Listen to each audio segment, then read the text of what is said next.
विवाहित महिला माने भूल रे भी एही दिन रे मुंड धोइबा कथा नुह। जदि विवाहित महिला माने एही दिन मुंड धुवंती ताले जानी रखंतु आपणको घरे निश्चिंत भाव में सदा सर्वदा असफलता देखादब, धनर समस्या देखादब। प्रत्येक क्षेत्र रे आपण माने असुविधा भोग करिवे। कहबाकू गले कांगाल हवाकू आपनकू बेसी डेरी लागिबनी। ता सहित आउरी मध्य जानिबा जे मुंड न धोईकी मध्य महिला माने केमिति कौनसी पूजारे सामिल होई परिबे जानिबा पई वीडियोटी को शेष पर्यंत देखंतु।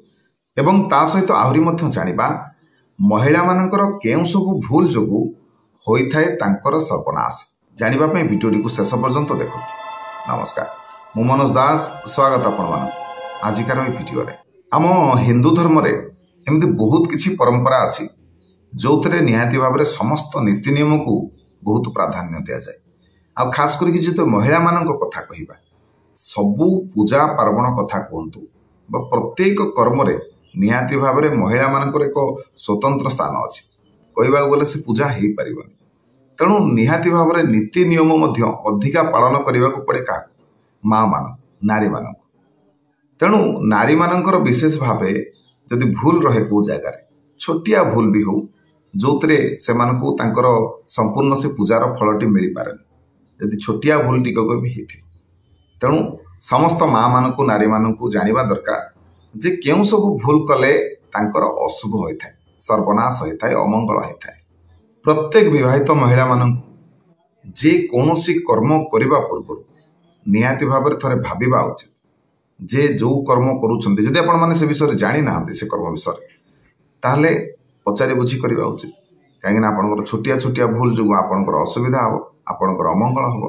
तेबे शास्त्र रे महिला मानकर खास करके मुंड धोइबार एक स्वतंत्र नियम रही। यही बार गुड़िक आपण माने मुंड धोइले यह आपणक पई शुभ होता है। आ जदि ये नियम को आपण माने न मानती ताले कौन हम ना महालक्ष्मी को रोषर शिकार हे। तेणु आपण घरे सब धनर समस्या देखा। महालक्ष्मी तो असंतुष्ट हे। तेणु जानीपे आपंकर कौन कौन सब असुविधा हम। जदि आपण माने अशुभ दिन गुड़िक आपणकर मुंड धुवंती ताहले कौन हम ना आपणकर स्वामी ऊपर संकट देखा एवं ता सहित आहरी आपणकर संतान माने मध्य समस्या रे पड़िबे। तेबे प्रथम रे बुधवार दिन कौन सी अविवाहित कन्या को मुंड धोइबा कथा नुह। जदि कौन सी अविवाहित कन्या ये बुधवार दिन बाल छड़ाए बा मुंड छड़ाए ताले निश्चिंत भाव में यह ताहापाई अशुभ होता है। बुधवार दिन अविवाहित झील माने जदि मुंड धुवंती ताले यार प्रभाव तांकर भाई उपरे पड़ी थाए, अशुभ होता है। तेणु एभली करबा कथा नुह। तापरे गुरुवार दिन जदि कौन सी महिला मुंड छड़े की गाधांती ताले निश्चिंत भाव में यह अशुभ होता है।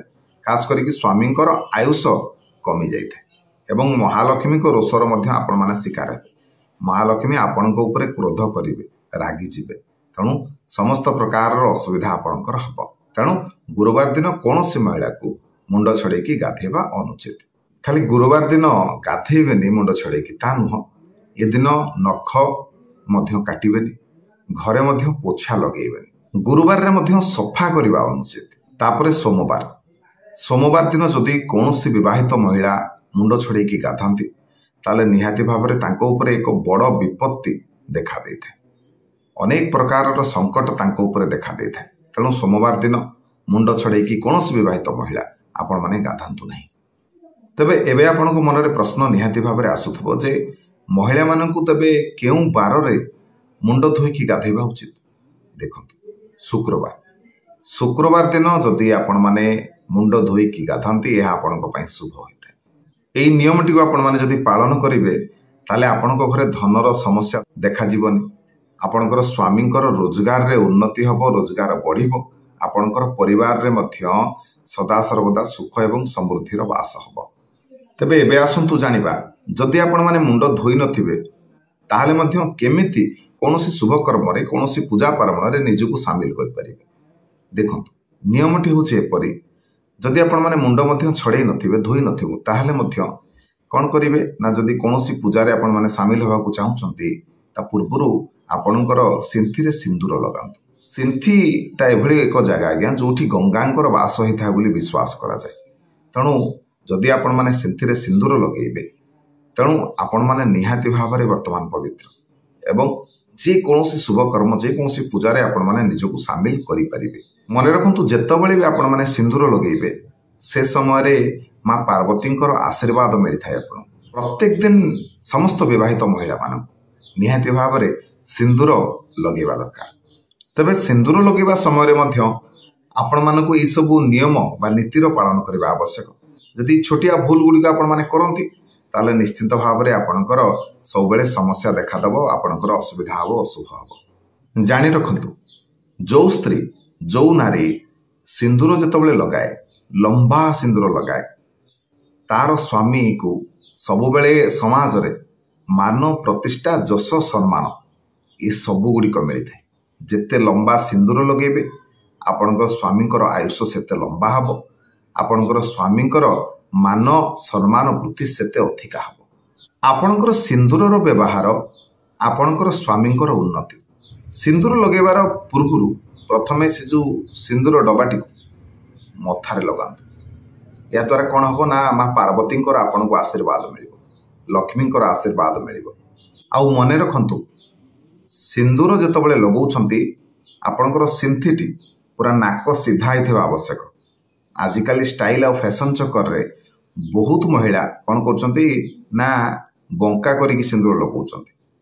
नाक सीधारे सिंथी सेठी सिंदूर बहुत कम लगाउछंती। नले बहुत महिला एमती अछंती टिके छोटिया टिके सिंदूर लगाउछंती। जान न जानी हबो न जानी हबो एभली लगाउछंती। से भली करंतु। जेते लंबा जेते सुंदर जेते उज्जवल आपण माने सिंदूर लगेबे ताहा आपणक स्वामींकर सेतिकी मंगल हबो एक कथा जानी रखंतु। तेणु ए कथा को ध्यान रखिकी आपण माने सिंदूर लगांतु। सिंदूर लगेले आपणकर शोभा बढ़िबो, आपणकर इज्जत बढ़िबो। तेणु सिंदूर लगेबारे केबे कुंठाबोध करंतुनी, केबे हेला करंतुनी। मन रखंतु विवाहित महिला मानकर प्रथम अलंकार होछि आ सबुठारु दामी मूल्यवान अलंकार होछि आज्ञा सिंदूर। जदि आपण माने जेते टंकार अलंकार पिंधिकी सजई हुंतु जदि आपणक मथारे सिंदूर नाही ताले सबु किछि आज्ञा फिका पड़ी जिवो। लोक माने आपणको हसिबे। आ जदि खाली सिंदूर टिके लगैछथि आ किछि भी लगै नांती अभाव रु हो बा जे कोनसी कारण खाली सिंदूर टिके आपणको मथारे अछि ताले सेतिकी मध्य गोटे नारीर शोभा बढ़ाइबा पई यथेष्ट।